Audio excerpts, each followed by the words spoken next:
అనుదిన వాగ్దానం, daily promise. దేవుని నామానికి మహిమ కలుగును గాక. మన ప్రభును రక్షకుడైన యేసుక్రీస్తు వారి శుభనామంలో మీకు నా హృదయపూర్వక వందనాలు తెలియజేస్తున్నాను. ఈ దినం దేవుని వాగ్దానం, వారిలో దుఃఖించి వారిని ఓదార్చుదును. యెషయా 57:18. నేను వారి ప్రవర్తన చూచి తిని వారిని స్వస్థపరచుదును, వారిని నడిపించును, వారిలో దుఃఖించి వారిని ఓదార్చుదును. Praise lord. ఈ మాటలు దేవుడిని యెహోవా సెలవిస్తా ఉన్నారు. 17-19 వచనాల వరకు పరిశీలించినట్లయితే దేవుడు దుఃఖించుచున్న వారిని గురించి చెబుతా ఉన్నాడు. వారు దుఃఖించాల్సిన పరిస్థితి ఎందుకు వచ్చింది, ఎలా ఏర్పడిందని చూస్తే దేవుడు వారి మీద ఆగ్రహపడ్డాడు, వారిని కొట్టాడు, వారికి తన ముఖం మరుగు చేసుకున్నాడు, కోపగించాడు. దానికి కారణం వారు దేవుని మీద తిరుగుబడ్డారు, తమకి ఇష్టమైన మార్గాన్ని నడుస్తూ వచ్చారు. వారికి ఇష్టమైన మార్గం ఏది, వారు ఎందుకు తిరుగుబడ్డారు, దేవుడు వారు చేసిన దోషాన్ని ఏమని చెప్తున్నాడు, ఏం చేశారు దోషం అని చెప్తున్నాడు అంటే, దేవుడు వారిని కొట్టినంత కోపం ఆగ్రహం ఎందుకు కలిగిందని గమనిస్తే వారి లోభము వలన కలిగిన దోషము అని స్పష్టంగా తెలియజేయబడ్డ మనం చూస్తున్నాం. లోభి అంటే పిసినారి అని అంటాం. లోభము అంటే అధిక ఆశ, తనది కానిది దాన్ని ఆశించుట, లేక నీతి మాలిన తనతో సంపాదించుకొనుట, లేక అలాగ సంపాదించుటకు కొరకు అభ్యాసం చేయవారు. ఇలాంటి అర్థాలనిచ్చు భావాన్ని వ్యక్తం చేస్తున్న వాక్కులను బైబిల్ గ్రంథంలో చూడవచ్చు. లోభము, లోభి అంటే. అందుకే కీర్తనకారుడు 119:36 చెబుతున్నాడు, లోభము తట్టు కాక నీ శాసనముల తట్టు నా హృదయం త్రిప్పుము అని ప్రార్థిస్తున్నాడు. ఎందుకంటే కీర్తనలో 10:3 చెప్తుంది, లోభులు యెహోవాను తిరస్కరిస్తారు. సామెతలు 15:27 లోభి తన ఇంటి వారిని బాధ పెడతాడు అని దేవుడు వాక్యం చెబుతుంది.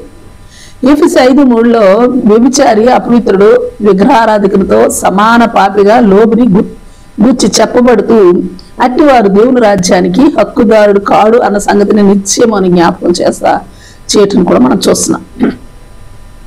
అలాగనే 1 కొరింథీ 5:11 జారుడు, చోరుడు అంటే దోచుకునివాడు, తిట్టుబోతు, త్రాగుబోతులతో సమానంగా లోబిని పోలుస్తూ సహోదరుడు అనబడినవాడు అట్టివారితో సాంగత్యం చేయకూడదు, అట్టివారితో కలిసి భోజనం చేయకూడదని చెప్పబడతా ఉంది దేవుని వాక్యం.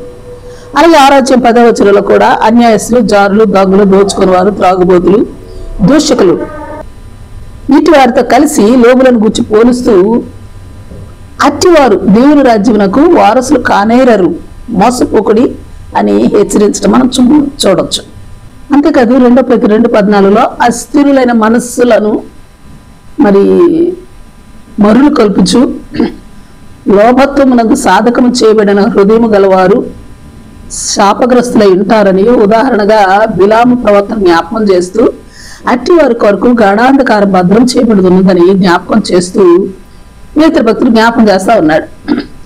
అందుకే దేవుడు యెషయా 57:17 లోభము వలన కలిగిన దోషమును బట్టి అట్టి వారి మీద కోపగించాడు, ఆగ్రహపడ్డాడు, కొట్టాడు. ఆయన కొట్టినందువల్ల వారికి అస్వస్థత కలిగింది, అసమాధానం కలిగింది. అందరు బట్టి వారు దుఃఖిస్తూ ఉన్నారు. అంటే అట్టి వారి ప్రవర్తనలో మార్పును చూచాడు దేవుడు. అందుకే వారిని స్వస్థపరుస్తాను, వారిలో దుఃఖించి వారిని ఓదారుస్తాను అంటున్నాడు. కీర్తన 13 చెప్పబడినట్లుగా వారిలో లోభత్వం బట్టి దేవుణ్ణి తిరస్కరించిన వారి హృదయాల్లో కృతజ్ఞతా బుద్ధిని పుట్టిస్తానంటున్నాడు. ఎంత గొప్ప దేవుడు, ఎంత గొప్ప ప్రేమ గల దేవుడు. అట్టి దేవుని మనం స్తుతించబద్దము కామా? అవును, ఆమేన్. Praise the lord. ప్రార్థన చేసుకుందాం. ప్రేమ నమ్మకం కలిగిన మా పరలోకపు తండ్రి, నీ పరిశుద్ధ నామానికి స్తుతులు, స్తోత్రాలు.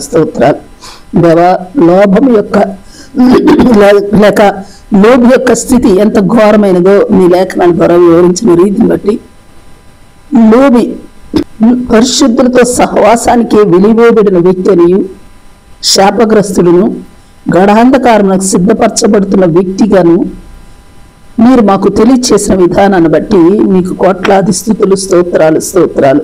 దేవా, లూకా 12:15 మీరు చెప్పినట్లుగా మాకు కలిమి విస్తరించటం వలన మా జీవం నాకు మూలం కాదన్న సంగతిని గ్రహించినట్లు, నా మమనిద్రలు వెలిగించబడినట్లు నాకు మా ఎల్లరికి నీ కృపనిమ్మని ప్రార్థిస్తూ లోభము కాక దేవా నీ ఆశీర్వాదాన్ని పొందుకునేవారుగా మా జీవితాలను క్రమపరిచి మహిమ పొందమని యేసు నామములో అడిగి వేడుకొచ్చున్నాం తండ్రి. Amen, amen. Praise Lord. రేపు మరొక వాగ్దానంతో కలుసుకుందాం. ప్రతిరోజు ఉదయం ఈ కార్యక్రమాన్ని వీక్షించగలరు. తిరిగి మళ్ళా రేపు ఉదయం కలుసుకుందాం. దేవుడు మిమ్మల్ని దీవించును గాక.